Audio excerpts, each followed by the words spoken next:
हाय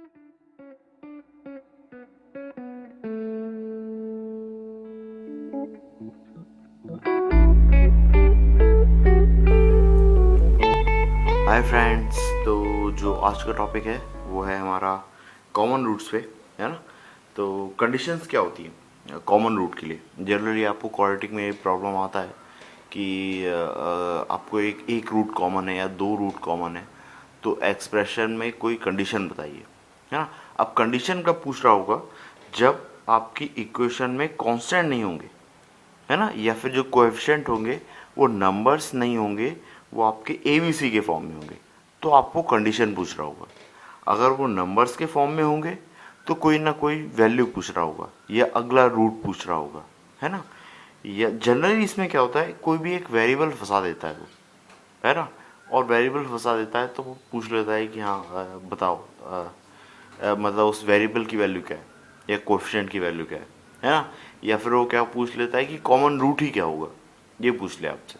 ठीक है, तो इस तरीके से कुछ भी हो सकता है। ठीक है, तो उसके लिए देखते हैं। आप एक रूट अगर कॉमन है, एक रूट कॉमन के लिए सबसे सिंपल जो मेथड मैं अप्लाई करता हूँ, दैट इज वो होती है क्रॉस मल्टीप्लिकेशन मेथड। तो क्रॉस मल्टीप्लिकेशन मेथड को सॉल्व करने का तरीका बहुत सिंपल होता है। आप यहाँ बीच से चालू करते हो, B1 B2, यहाँ से C1 C2, फिर A1 A2, और फिर से लिखते हो B1 B2। ठीक है, आप कहाँ से B1 B2 से चालू करते हो, B1 B2, फिर C1 C2, A1 A2 और B1 B2। ठीक है, इसके ऊपर लिखते हैं एक्स स्क्वायर, इसके ऊपर लिखते हैं x, और इसके ऊपर 1। ठीक है, अब इसके बाद में क्या करते हैं, एक्स स्क्वायर के नीचे लिखते हैं B1 C2 minus B2 C1। ठीक है, इक्वल टू में x के नीचे लिखते हैं C1 A2 minus C2 A1, और 1 के नीचे लिखते हैं that is A1 B2 minus B1 A2। इस तरीके से A1 B2 minus A2 B1, है ना। अब अगर मेरा एक रूट कॉमन है ना, तो एक रूट कॉमन है तो मैं x की वैल्यू, जो कॉमन रूट होगा वो क्या आ जाएगा मेरा, अगर यहाँ से देखूंगा इन दोनों को कंपेयर करूँ, तो अगर मैं इन दोनों को कंपेयर करूँ तो मेरा एक रूट जो कॉमन आएगा वो आएगा x इक्वल टू, इसको यहाँ पे भेज दूँ तो ये कितना आ जाएगा, C1 A2 minus C2 A1 divided by A1 B2 minus A2 B1, याद आया कॉमन रूट, है ना। अब या फिर मैं इन दोनों को कंपेयर कर लूँ, अगर मैं इन दोनों को कंपेयर करूँगा तो क्या होगा, एक x से एक x कैंसिल हो जाएगा और एक x की वैल्यू आ जाएगी that is B1 C2 minus B2 C1 divide by C1 A2 minus C2 A1।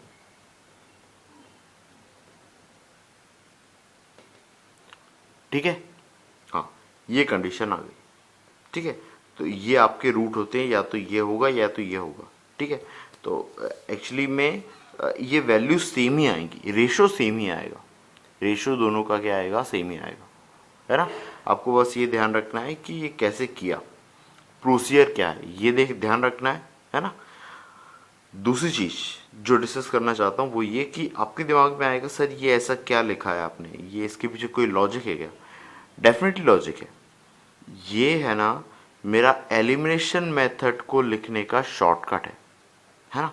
आप खुद सोचो, अगर आप एलिमिनेशन मेथड अप्लाई कर रहे होते, चलो इससे नहीं लिखता हूँ मैं, इससे लिख के बताता हूँ आपको। ठीक है, अगर मैं एलिमिनेशन मेथड अप्लाई करता तो मेरे को अगर कॉमन रूट निकालना है, मतलब मेरे को x निकालना है, एक्स स्क्वायर अगर हटा दूँ तो काम हो जाएगा। अब देखो, एक्स स्क्वायर हटाने के लिए इधर के कोएफिशिएंट और इधर के कोएफिशिएंट इक्वल होना चाहिए, तो मैं क्या करता हूँ, इसमें पूरी इक्वेशन में A2 का मल्टीप्लाई कर देता हूँ, इस पूरी इक्वेशन में A2 का मल्टीप्लाई कर देता हूँ।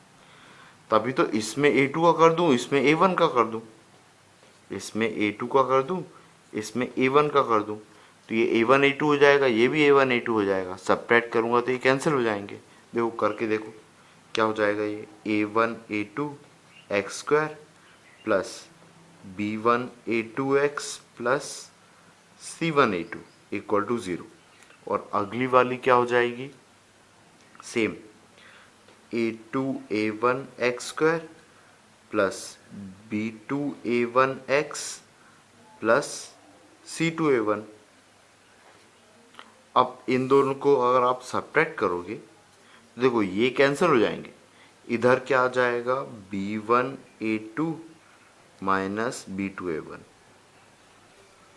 इंटू एक्स, और इधर कितना आ जाएगा plus c1 a2 minus c2 a1 equal to 0। अगर ये उस तरफ चला गया, ये इस तरफ आ गया, तो ये कितना आ जाएगा c2 a1 minus c1 a2 है ना।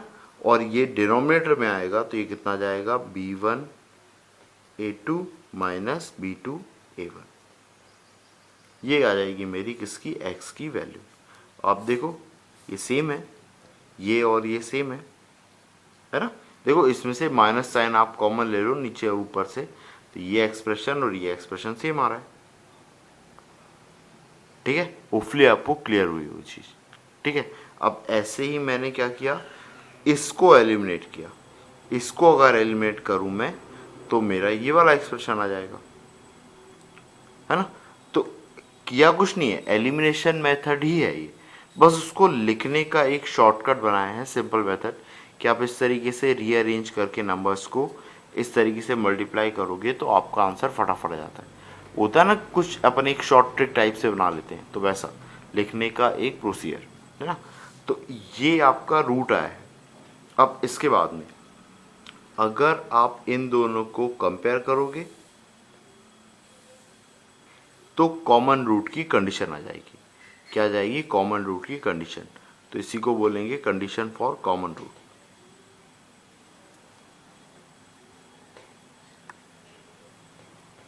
ठीक है, ये ध्यान रखना है आपको, है ना। ये दोनों इक्वल रहोगे तो कंडीशन फॉर कॉमन रूट, और x की कॉमन रूट की वैल्यू निकालना है तो ये आ रही होगी। ठीक है, ये सब है थ्योरी पार्ट। ये क्या है, थ्योरी पार्ट। मैं आपको कभी सजेस्ट नहीं करूंगा कि ये चीज़ आप क्वेश्चंस में अप्लाई करो। क्वेश्चंस इस तरीके से नहीं होते, इसके क्वेश्चन तो बहुत सिंपली हो जाते हैं। आपको अगर पूछा है कि एक कॉमन रूट अल्फ़ा है दो इक्वेशन में, तो बेटर है x की वैल्यू अल्फ़ा रख दो और फिर उसको सॉल्व करो और अल्फ़ा की वैल्यू निकालने की कोशिश करो। ये ज़्यादा बेटर तरीका है बजाय ये सब याद करने के लिए। ये सब बस मैं इसलिए बता रहा हूँ क्योंकि जनरली कन्वेंशनल में आपको सीबीएसई बोर्ड में अगर आपको क्वेश्चन आता है और आपको लिखना होता है तो ये मेथड होती है ना। और ये बेसिक्स है ना। ये वाला पार्ट बेसिक है कि कैसे किया, क्रॉस मल्टीप्लिकेशन मेथड यूज़ की। क्रॉस मल्टीप्लिकेशन मेथड है क्या, एक्चुअल में एलिमिनेशन मेथड ही है, पर उसको सिस्टमेटिक लिखने का तरीका है ये, है ना। एलिमिनेशन मेथड ये क्या किया था, एलिमिनेट किया मैंने और मेरा आंसर वही आ रहा है जो क्रॉस मल्टीप्लिकेशन मेथड में आ रहा है। ये बेसिक्स मुझे बताना था, पर जनरली क्वेश्चन आते हैं तो आपको उस तरीके से ही जाना चाहिए। आप कॉमन रूट पुट करो अल्फ़ा और वैल्यू निकालो या कंडीशन निकालो। ठीक है, हम जब क्वेश्चन करेंगे तो मैं आपको और अच्छे से बताऊंगा। ठीक है, अभी हम और देख लेते हैं, नेक्स्ट थ्योरी पार्ट भी देख लेते हैं फटाफट। वो है दो कॉमन रूट के लिए, है ना। ये एक कॉमन रूट के लिए है। अब अगर मेरे दोनों रूट कॉमन हो, अगर मेरे दोनों रूट कॉमन हो तो क्या होगा, ये भी लिख लेते हैं फटाफट, है ना। जैसे लिखा है 2 कॉमन रूट्स। आप सोचो अगर दोनों कॉमन रूट हुए तो जनरली जो आपकी दोनों इक्वेशन है ना वो ऑलमोस्ट सिमिलर होना चाहिए, बस उनके कांस्टेंट का रेशियो थोड़ा सा डिफरेंट हो रहा होगा और कुछ नहीं, है ना। ये आपकी जैसे दो अलग अलग लिखी हुई है, आपको दिख रही होंगी वो अलग अलग है, पर उनमें क्या होगा, कांस्टेंट का बस चेंज आ रहा होगा। बाकी अगर रूट सेम है ना तो फिर तो दोनों इक्वेशन को सेम ही होना चाहिए, है ना। आप मान लो इसके रूट अल्फ़ा कॉमा बीटा है, इसके रूट गामा कॉमा डेल्टा है ना, और दोनों रूट सेम है ना। तो ये गामा और डेल्टा ये दोनों रूट कॉमन है तो गामा अल्फा के इक्वल होगा, डेल्टा बीटा के इक्वल होगा, तो इसके रूट भी क्या होंगे, अल्फा और बीटा ही होंगे, है ना। अब देखिए यहाँ से आप देखिए दो रिजल्ट, दैट इज पहला अल्फा प्लस बीटा, यहाँ का अल्फा प्लस बीटा वो कितना आ रहा है -b1/a1, और इसी का अल्फा इंटू बीटा कितना आ रहा है c1/a1। सेम इसके लिए देखिए आप, इसके लिए देखिए अल्फा प्लस बीटा कितना आ रहा है -b2/a2, और इसके लिए आ रहा है अल्फा इंटू बीटा c2/a2, है ना। अब देखिए ये रेशो इक्वल है, अगर सम ऑफ रूट इक्वल है तो -b1/a1 किसके इक्वल होगा, -b1/a1 इक्वल होगा -b2/a2 के, है ना। इसका मतलब कि अगर मैं माइनस माइनस साइन कैंसिल कर दूं और इसको थोड़ा सा रीअरेंज कर लूं तो ये आ जाएगा b1/b2 इक्वल टू a1/a2। समझ में आई ये चीज, है ना। सेम अगर प्रोडक्ट ऑफ रूट भी इक्वल है तो प्रोडक्ट ऑफ रूट को भी आप कंपेयर करो, that is c1/a1 equal to c2/a2। अभी इसको आप रीअरेंज करोगे तो ये कितना आ जाएगा c1/c2 इक्वल टू a1/a2, है ना।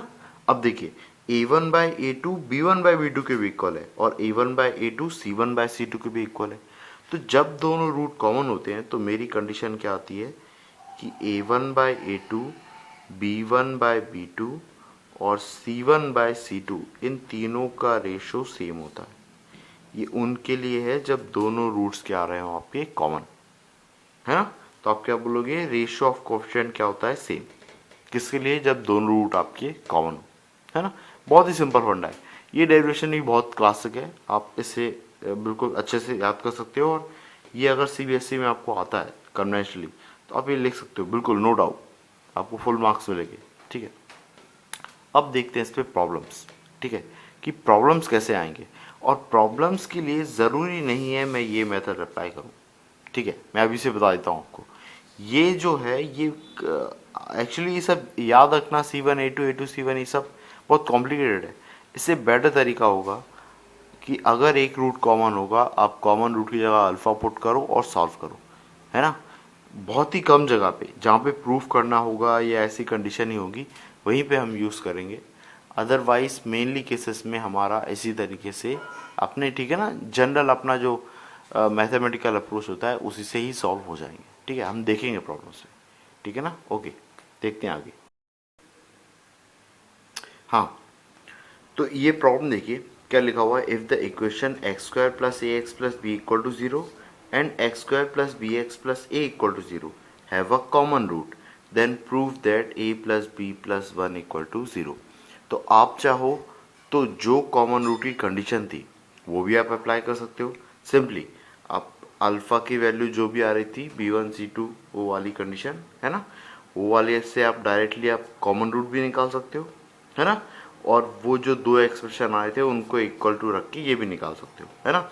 मान लो बाई चांस अगर आपको वो एक्सप्रेशन याद नहीं रहते, उसके बाद की बात बता रहा हूँ, अगर आपको कॉमन रूट निकालना है तो कॉमन रूट को मानो अल्फ़ा, और वो अल्फ़ा इसको भी सेटिस्फाई कर रहा होगा, इसको भी सेटिस्फाई कर रहा होगा। तो इसका मतलब क्या है, alpha square plus a alpha plus b equal to 0 and alpha square plus b alpha plus a equal to 0, ऐसा कुछ आएगा। इन दोनों को आप सब्ट्रैक्ट कर दो। क्या किया मैंने, अल्फ़ा यहाँ भी पुट किया, यहाँ भी पुट किया, क्योंकि वो बोल रहा है कि एक कॉमन रूट है तो उसको अल्फ़ा माना, और अल्फ़ा अगर कॉमन है तो दोनों को सेटिस्फाई करेगा। अब सब्ट्रैक्ट किया, ये कैंसिल हो गया, ये कितना आ गया a minus b times alpha, और ये कितना आ गया plus b minus a equal to 0। ये उस तरफ गया तो ये कितना आ गया a minus b times alpha equal to a minus b, और अल्फ़ा की वैल्यू आ गई 1, है ना। अब मैंने ये कैलकुलेट करके बताया, अगर आपका ऑब्जर्वेशन अच्छा है ना तो आपको यहाँ से भी समझ में आ जाएगा। x की वैल्यू 1 पुट करने पे ये एक्सप्रेशन और ये एक्सप्रेशन सेम आ रहा है और इक्वल टू 0 भी आ रहा है, है ना, मतलब इक्वल टू जीरो तो नहीं आ रहा है पर सेम आ रहा है एक्सप्रेशन, ठीक है, तो एक्सप्रेशन सेम होगा। हाँ, इस बात की सही बात है कि इस बात की गारंटी नहीं ले सकती कि वो उसका रूट होगा कि नहीं होगा, लेकिन वो पुट करके देखा तो वो सेम आ रहा है ना, कि अल्फा इक्वल टू वन एक कॉमन रूट है, इसके लिए दोनों कंडीशन सेटिस्फाई हो रही हैं, दोनों आपकी इक्वेशन क्या हो रहे हैं, इक्वल हो रही है ना। तो इस तरीके से भी बोल सकते हो कि यार उनका जो वो है क्या बोलते हैं, जो कॉमन रिमाइंडर है वो सेम आ रहा हो, है ना, अगर आप x equal to one put कर रहे हो तो आप क्या बोल सकते हो कि उनका रिमाइंडर सेम आ रहा होगा उस केस में। लेकिन यहाँ से हमने देखा कि नहीं, वो तो कॉमन रूट ही है, तो वो आपका कितना आ रहा है, वन आ रहा है ना।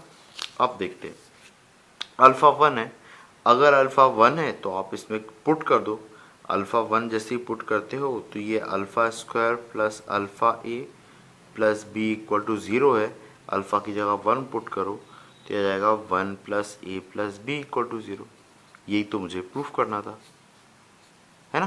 तो देखिए, कोई बहुत बड़ा कैलकुलेशन नहीं किया आपने, बहुत बड़ा कैलकुलेशन तो नहीं किया, ये ऑलमोस्ट उतना ही टाइम ले रहा है जितना मुझे कॉमन रूट की कंडीशन याद करने में लगता है और अप्लाई करने में लगता है, सेम उतना ही टाइम लिया। क्या किया, अल्फ़ा पुट किया, सॉल्व किया और अल्फ़ा निकाला, है ना, और उसके बाद में अगर मुझे कोई कंडीशन प्रूफ करने के लिए बोली है तो अल्फ़ा पुट किया और वो कंडीशन निकाली, ठीक है। अब देखिए, क्वेश्चन को थोड़ा सा और ट्विस्ट करता हूँ, देखते हैं उसमें क्या करेंगे हम, ठीक है।